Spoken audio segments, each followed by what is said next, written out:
क्या आपने कभी खुद से कहा है कि कल मैं जल्दी उठूंगा, लेकिन जब सुबह आई तो आपने बार बार स्नूज दबा दिया और फिर पूरा दिन भागते भागते, माफी मांगते और पीछे छूट जाने जैसा महसूस करते हुए बिताया? क्या आपने कभी महसूस किया है कि जिंदगी बड़ी समस्याओं की वजह से कठिन नहीं होती, बल्कि एक छोटी सी आदत की वजह से कठिन होती है जो बार बार दोहराई जाती रहती है? अगर हां, तो यह कहानी सुनिए। शांतिपुर नाम के एक छोटे से कस्बे में रवि नाम का एक पिता रहता था। रवि आलसी आदमी नहीं था।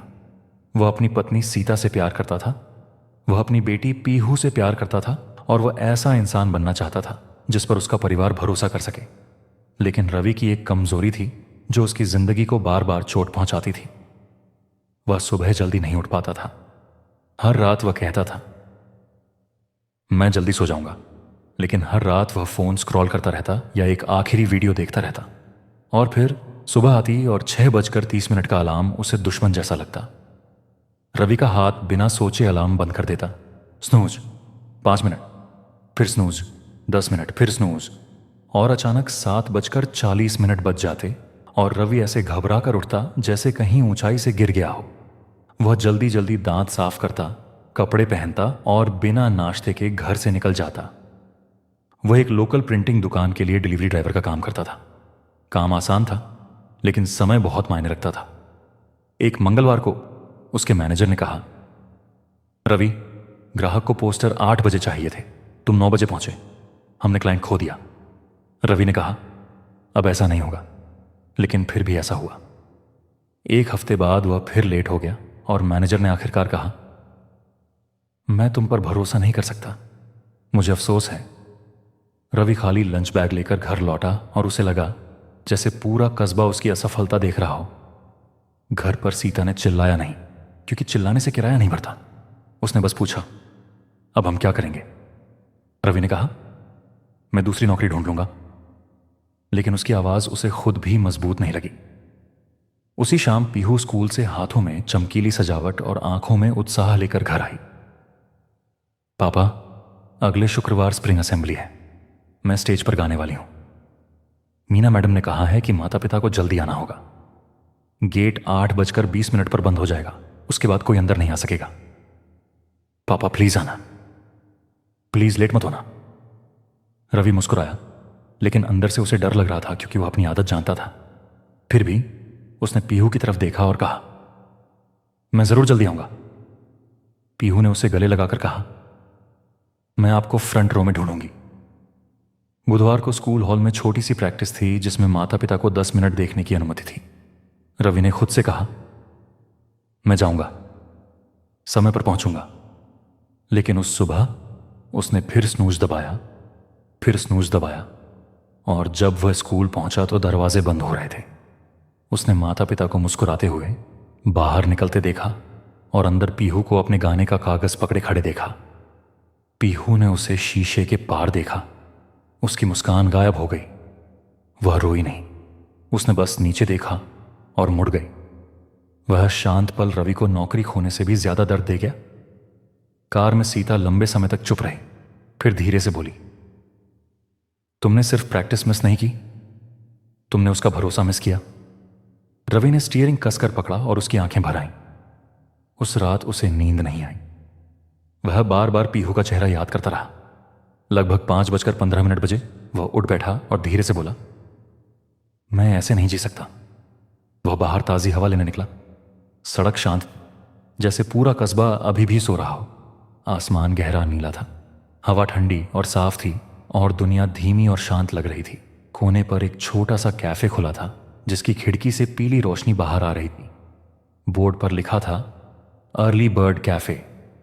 रवि कई बार वहां से गुजरा था, लेकिन कभी इतनी सुबह नहीं आया था। अंदर एक बुजुर्ग आदमी टेबल साफ कर रहा था और कप सजा रहा था। उसने ऊपर देखा और कहा, सुप्रभात, तुम जल्दी उठे हो, इस कस्बे में यह कम होता है। रवि ने थकी हुई मुस्कान दी। मैंने प्लान नहीं किया था, उसने कहा, बस नींद नहीं आई। उस आदमी ने चाय डाली और कहा, बैठो, तुम ऐसे लग रहे हो जैसे दिल पर पत्थर रखा हो। रवि बैठ गया, गर्म कप को हाथों में पकड़ा और कुछ ही सेकंड में उसके कंधे ढीले पड़ गए।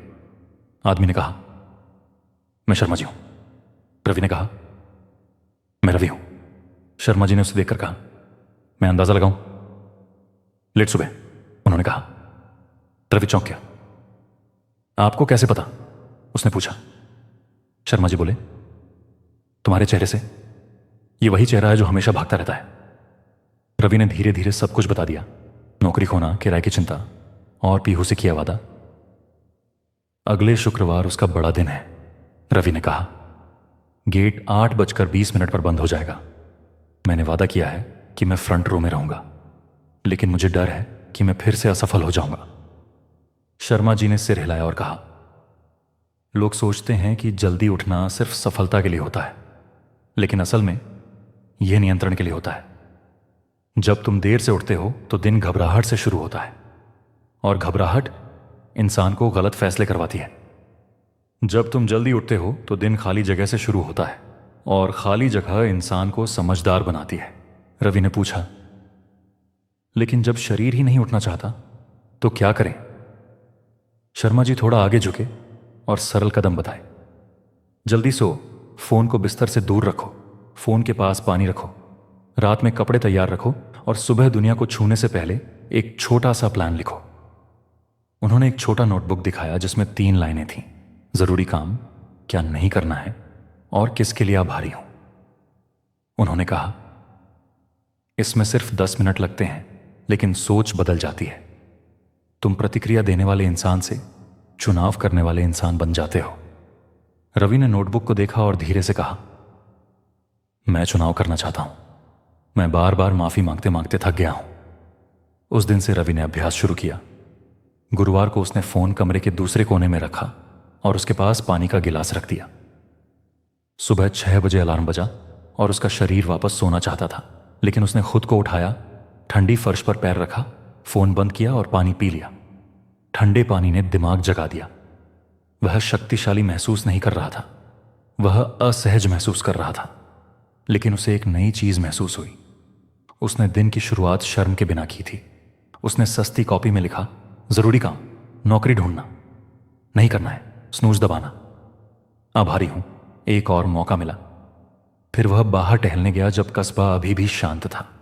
क्योंकि वह जल्दी निकला था, उसने 2 दुकानों में पूछ लिया। एक ने कहा बाद में आना, दूसरी ने कहा भर्ती नहीं है। उस दिन उसे नौकरी नहीं मिली, लेकिन उसने एक जरूरी बात सीखी। जब आप भाग नहीं रहे होते तो खराब जवाब भी आसान लगते हैं। शुक्रवार को वह फिर जल्दी उठा और शर्मा जी के कैफे में 2 घंटे मदद की और बदले में नाश्ता और थोड़ा पैसा मिला। शर्मा जी ने कहा, तुम समय पर आए, भरोसा ऐसे ही बनता है। रवि मुस्कुराया क्योंकि बहुत समय बाद किसी ने उसकी किसी अच्छी बात की तारीफ की थी। हफ्ता गुजर गया और रवि थोड़ा स्थिर हो गया। वह कभी कभी थकता जरूर था, लेकिन डर कम हो गया था। फिर गुरुवार रात आई, पीहू की असेंबली से एक रात पहले। पीहू ने अपनी यूनिफॉर्म कुर्सी पर रखी और एक छोटा कागज का फूल दिखाया। पापा, क्या आप इसे साथ लाएंगे? मैं इसे स्टेज पर पकड़ना चाहती हूं। रवि ने फूल संभाल कर लिया और कहा, मैं इसे जरूर लाऊंगा। सीता ने उसकी तरफ देखा और कहा, कल की सुबह बहुत कुछ तय करेगी। रवि ने सिर हिलाया। मुझे पता है। उसने सब कुछ मिशन की तरह तैयार किया। फोन चार्ज, सीता के फोन में बैकअप अलार्म, कपड़े तैयार, जूते दरवाजे के पास, और कागज का फूल चाबियों के ऊपर रखा ताकि भूल ना जाए। उसने कागज पर प्लान भी लिखा। 6 बजे उठना, 6:30 नाश्ता, 7:10 निकलना, 7:40 पहुंचना, 8:20 गेट बंद। वह जल्दी सो गया, और जब चिंता उसे जगाने लगी तो उसने धीरे से कहा, मैं वहां रहूंगा। सुबह 5:52 पर उसकी आंख खुद खुल गई। एक पल के लिए उसे गर्व हुआ। उसने समय देखने के लिए फोन उठाया तो देखा बैटरी सिर्फ 2% थी। अगर फोन बंद हो जाता तो अलार्म भी बंद हो जाते। पुराना रवि घबरा जाता, लेकिन नया रवि तुरंत उठा। उसने फोन चार्ज पर लगाया, सीता का अलार्म फिर से सेट किया और कहा, हमारे पास समय है। 6 बजे अलार्म बजा, लेकिन वह पहले से खड़ा था। उसने पानी पिया, चेहरा धोया, टोस्ट खाया और चाबियां उठाई जिन पर कागज का फूल रखा था। 7:05 पर वह बाहर निकला और पहली समस्या सामने आई, तेज बारिश। उसने गहरी सांस ली और कहा, इसीलिए मैं जल्दी निकला हूं। वो बस स्टॉप की तरफ चल पड़ा क्योंकि कार में पेट्रोल कम था। बस स्टॉप पर नोटिस लगा था, मुख्य सड़क बंद, रास्ता बदला गया है। रवि ने घड़ी देखी, 7:12। अभी भी समय था। बस देर से आई, लेकिन वह शांत रहा, क्योंकि जब समय ज्यादा होता है तो मन भी शांत रहता है। रास्ते में बस खराब हो गई। ड्राइवर ने कहा, इंजन खराब है। लोग शिकायत करने लगे। रवि बस से उतर गया, जैकेट कसकर पकड़ी और बारिश में चल पड़ा। उसके जूते भीग गए, पैर थक गए। 7:48 पर वह स्कूल की पहली सड़क पर पहुंचा तो पुलिस वाले ने कहा, रास्ता बंद है। कुछ लोग लौट गए। रवि को लगा सब फिर से बिगड़ जाएगा, लेकिन उसे सुबह की सैर याद आई। उसे लाइब्रेरी के पीछे का रास्ता याद था। वह उसी रास्ते से चल पड़ा। 8:02 पर उसने दूर से स्कूल का गेट देखा। गेट आधा खुला था। उसने घड़ी देखी, 8:05। उसके पास अभी भी 15 मिनट थे। वह आराम से अंदर गया, गार्ड को नमस्ते किया और हॉल में पहुंचा। अंदर कुर्सियां हों लग रही थीं। कुछ कागज गिर गए थे। रवि झुककर उन्हें उठाने लगा। मीना मैडम ने कहा, धन्यवाद। ज्यादातर लोग भागते हुए आते हैं और कुछ देखते ही नहीं। रवि मुस्कुराया। मैं जल्दी निकला था। मीना मैडम ने धीरे से कहा। पीहू बहुत घबराई हुई थी। वह बार बार कह रही थी कि पापा आएंगे या नहीं। रवि ने कहा, मैं यहां हूं, कहीं नहीं जा रहा। वह फ्रंट रो में बैठ गया। 8:19 पर गार्ड ने कहा, आखिरी एंट्री। 8:20 पर गेट बंद हो गया। इस बार रवि सही तरफ था। बच्चे स्टेज पर आए।